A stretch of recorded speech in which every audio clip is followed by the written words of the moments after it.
La editorial escuela El Perro y la Rana te invita a leer al mismo son. Y que a su vez este archivo procede colateralmente del Laboratorio de Políticas Públicas Culturales del Ministerio de la Cultura. Y bueno, después de casi 16 años, por fin el Ministerio de la Cultura tiene un laboratorio o una política pública.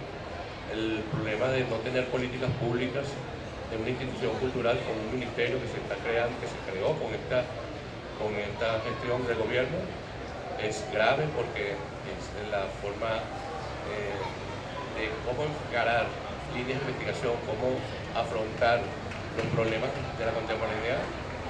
Sin ese laboratorio hubieran quedado huérfanos y lamentablemente fueron 16 años para crearlo. Venezuela tiene historia en las políticas públicas. El INCIBA tenía políticas públicas y el CONAC tenía políticas públicas. Creo que todo esto se debe un poco a que nos estamos revisando como país y estamos madurando en el hecho de que no podemos seguir avanzando a patadas, sino que tenemos que ponerle orden y sistematicidad a todo lo que representa el estudio de nuestro imaginario, de nuestra identidad cultural, ¿no? Como tengo poco tiempo, yo quisiera darle un giro al título de mi charla. No sé si está libre la toma de palabra en algún momento. Puede hacerse libremente, no tengo problemas. El título era Saqueo transnacional del arte político venezolano del siglo XX. Yo le pondría signos de interrogación. Saqueo transnacional del arte político venezolano del siglo XX. Y diría también, más bien, del siglo XXI. Porque considero que habría que hacerse algunas preguntas para enfrentar esa noción de saqueo. Por ejemplo, ¿qué estrategias encara el Estado venezolano ante la histórica estrategia del capital transnacional de usar las imágenes como capital simbólico para imponer un concepto de civilización? ¿A qué tipo de formas y contenidos refieren un llamado arte político venezolano? Si existe un saqueo transnacional del arte político venezolano, ¿cuál es la causa o el interés por este saqueo? ¿Y quién o quiénes lo ejecutan? Y además de eso, ¿quién decide el destino de la obra de arte, sobre todo en la contemporaneidad? ¿El artista o las instituciones del llamado sistema de las artes? Con estas preguntas me había planteado, tengo que resumir, tengo poco tiempo, unas 7 fases de lo que puede ser no solo un saqueo, sino también una imposición. No solo llevarse, sino traer algo en forma de cultura y de imaginario, ¿no? Estas 5 fases de la historia mundial del arte para nuestro continente se establece. La fase 1, la he nombrado, el arte en la época de la colonia y las estrategias de dominio e ideologización. La fase 2, el arte del siglo XIX y principio del siglo XX, Europa como patrón y medida. La fase 3, el arte de entre guerras, el reparto ideológico del mundo. La fase 4, el arte de la posguerra, de la Segunda Guerra Mundial, la revancha de los Estados Unidos y la Guerra Fría cultural. Y la fase 5, consolidación del arte contemporáneo de los 60 y 70 y la expansión súbita del sistema de las artes en los países del llamado primer mundo. La fase 6, el interés por el llamado tercer mundo y su arte y los procesos de neocolonización o recolonización entre la modernidad y la posmodernidad, años 80 y 90. Y la última fase, la fase 7, el arte del siglo XXI y un nuevo reparto del mundo en términos ideológicos y los conflictos entre globalización y mundialización. Como esto es un temario que correspondería a otro tipo de situación, sí quisiera nombrar de este temario 2 fases. La primera, la fase 1, y a ello remito a un libro importantísimo del Fondo de Cultura Económica de Henry Ussisky, que se llama La Guerra de las Imágenes, de Cristóbal Colón a Blade Runner. Porque, para resumir, si en verdad, por ejemplo, el pueblo maya, lo que se llamaba Nuevo México, fue derrotado por un puñado de hombres, no más de 1000, ante un ejército que llegaba casi a los 800.000, y una población de más de 10 millones de habitantes, ¿cómo es posible que después este pueblo maya no haya tenido una especie de retoma, de rebeldía o de insurgencia para contener el primer fracaso con la invasión y colonización, destrucción de su cultura de parte de un puñadito de españoles? Un puñado de españoles, no llegarían a 1000 españoles, derrotaron a todo ese ejército. Y esa barrera de contención para evitar una sublevación se juntó justamente con las imágenes. Cientos de millones de imágenes de Virgen, de Cristo en la cruz, de santos, que venían por vía de la inaugurada imprenta de los medios de impresión, fueron traídos al país y rápidamente integrados a un imaginario local. También vinieron en muebles, cuadros, relojes, parafones, paravanes, joyería, platos de todo tipo. Y es justamente con esta exposición de imágenes y además con la estrategia de adaptarse al imaginario todavía vivo de los pueblos latinoamericanos o de los pueblos colonizados, por decirlo de alguna manera, adaptarlos inclusive porque ese adoctrinamiento a través de la imagen que se hacía desde el punto de vista de un arte de la contrarreforma, que era el que dominaba el barroco, se hizo también adaptándose a las expectativas de los pobladores de este continente. Por ejemplo, el evangelio se enseñaba en guaraní, se aceptaba que los indios leyeran guaraní o que ingresaran ciertos contenidos de su idiosincrasia cultural en la expresión de la adoración o de la devoción, deberíamos decir, de estas imágenes. Pues sí, ciertamente Lusinski nos remuestra en ese libro que la barrera de contención del dominio de la ideologización se hizo a través de las imágenes, en un mundo que también aclara Lusinski ya era un mundo globalizado. O sea, el Imperio Español había globalizado el mundo. El concepto no es gratuito. Y sobre la diferencia entre globalización y mundialización, que está en el capítulo 7, quizás referiré a algo al final. Pero voy a saltar de capítulos y voy a nombrar en el capítulo del arte de la posguerra, de la Segunda Guerra Mundial, la revancha de los Estados Unidos y la Guerra Fría Cultural. Voy a hacer mención de 2 textos o de 3 textos. Y traigo los textos no por facha ni nada, sino para que no digan que este histórico es un invento mío. Porque además los textos son producidos por los mismos Estados Unidos y son producidos por los europeos. Para entender un poco el arte contemporáneo, hay que ubicarse que si antes el clero, la nobleza y el rey eran los que dominaban qué temas y bajo qué patrones se creaban, en el arte contemporáneo hay que entender que es un nuevo rey, un nuevo clero, la religión del arte, y una nueva nobleza, el sistema de las artes, la que impone y decide el destino de las obras. Y esto lo digo haciendo mención a un libro importantísimo. Este libro se llama La CIA y la Guerra Fría Cultural, de Franz Stoner Saunders. En este libro se explica cómo un pueblo bárbaro, como eran los Estados Unidos, conocidos por los europeos de posguerra, como aquellos individuos que a punta de dólar y de armamento querían dominar el mundo, que recordemos que los franceses eran en la punta de lanza y los rusos de toda una expresión cultural mundial, como esos bárbaros lograron desplazar el eje de poder de París a Nueva York a través de estrategias culturales bien planificadas. ¿Quién era? Es la pregunta que al final lanza como conclusión Sanders, de quién era la CIA. Estados Unidos es un país que nació y sus presidentes y todo el Partido Republicano y Demócrata, sus grandes líderes, están vinculados con los líderes de la independencia norteamericana. Esos terratenientes, aristócratas, y levantaron el pueblo norteamericano. Y justamente de esa crema, de ese país de élites, no un país como la Acción Democrática o el URD, sino un país de verdaderas élites, nace la CIA como el Ministerio de Cultura de los Estados Unidos. La impresión de Sanders no es exagerada. porque las acciones que tomó la CIA para enfrentar al bloque soviético fueron en esencia acciones culturales.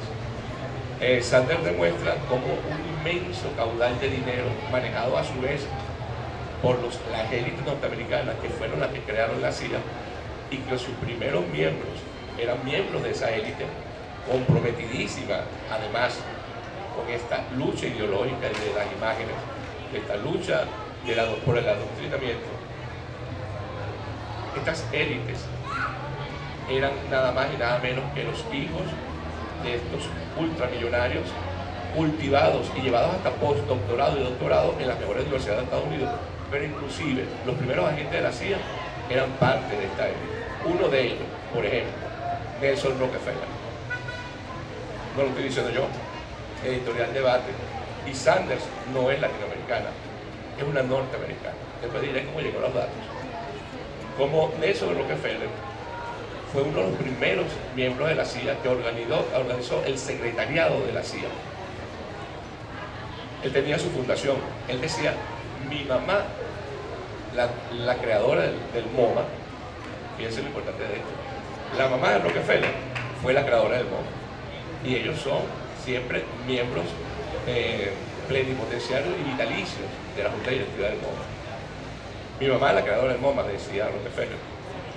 La fundación demuestra Sanders en este libro que la fundación Rockefeller, por ser Rockefeller uno de los primeros agentes de la CIA, se prestó como mampara para lavar dinero, para inyectárselo a las acciones culturales que emprendía el Estado norteamericano por toda Europa, asociadas también al Plan Marshall, que si recordarán, el Plan Marshall fue el plan de reconstrucción a punta de dólares de los Estados Unidos de una Europa devastada por la guerra. Gracias. Bueno, la otra, ya no mampara cultural, la verdadera agencia, la fundación que nació como una estrategia de la agencia, es la fundación Ford.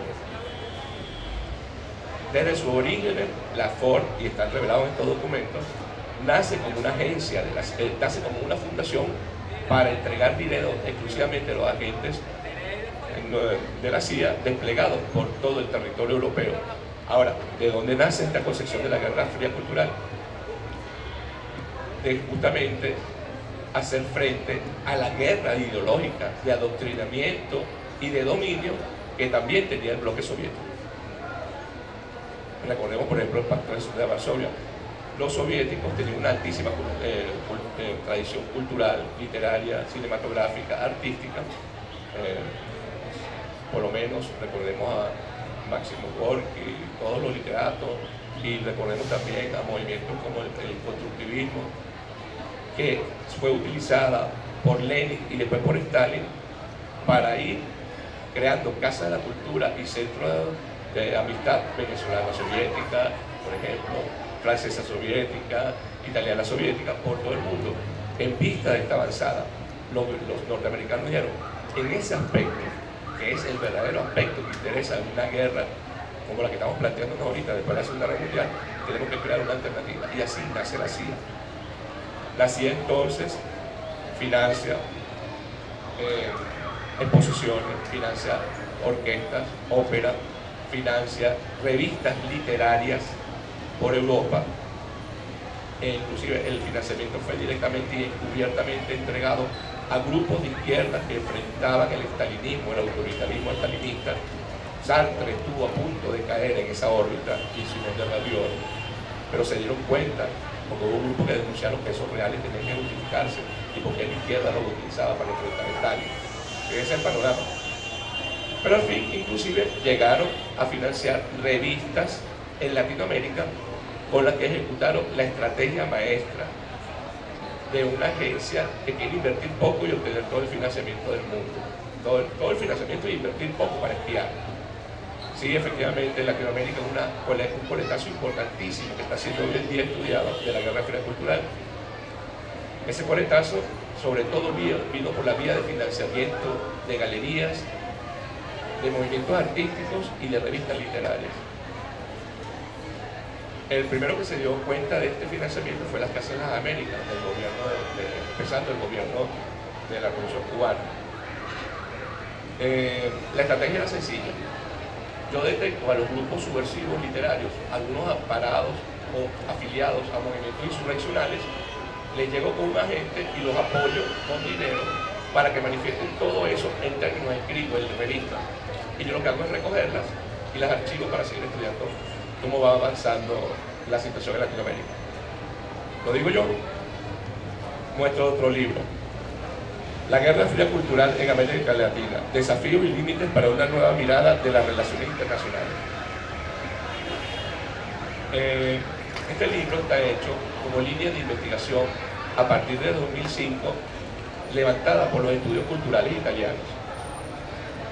Dicho sea de paso, ese nombre, Estudios Culturales Latinoamericanos, es una invención de la CIA también. Bueno, estos señores son todos doctores y postdoctores que hicieron, becados por el gobierno italiano, hicieron estudios en Estados Unidos. Al final del libro aparecen quiénes son. Y podemos ver que accedieron directamente a los archivos del Departamento de Defensa y algunos destapados por la CIA. Sander no tuvo la misma suerte. Ella dijo, recurrió a la CIA durante 5 años, el libro se editó en el 99 y nunca le dieron permiso de acceso. Está denegado, eso es imposible. ¿Qué hizo Sander? Como norteamericana y sabiendo que su país se construyó y se erigió sobre una élite, y que esa élite, todas tenían influencia en el medio cultural poderosísima, como la Fundación Rockefeller, recurrió a los archivos de la Fundación. Porque yo, Rockefeller, oculto mis estrategias dentro de la CIA, en los archivos de la CIA, pero en mi fundación deposito un documento de libre acceso al público, porque es el orgullo de una fundación tener todo lo que ha hecho su presidente, su principal presidente. Esta fue la vía por la que recurrió Sanders para llegar al final a lo que después ellos pudieron llegar, archivos destapados. Este libro es de 2011, este es del 99, la edición en español, Debate, es 2001. Bueno, eso me lleva a pensar que si esta globalización, y entendamos globalización como el movimiento internacional dirigido por unas transnacionales, se han hecho de un imaginario simbólico y de un capital simbólico que pueden manejar y efectivamente manejan para dominar desde la conquista de América hasta ahorita. Y lo de ahorita lo explicaré al final. Y si debo ser claro, si yo fuera norteamericano, yo haría lo mismo. El que no se pone pilas son los pueblos latinoamericanos.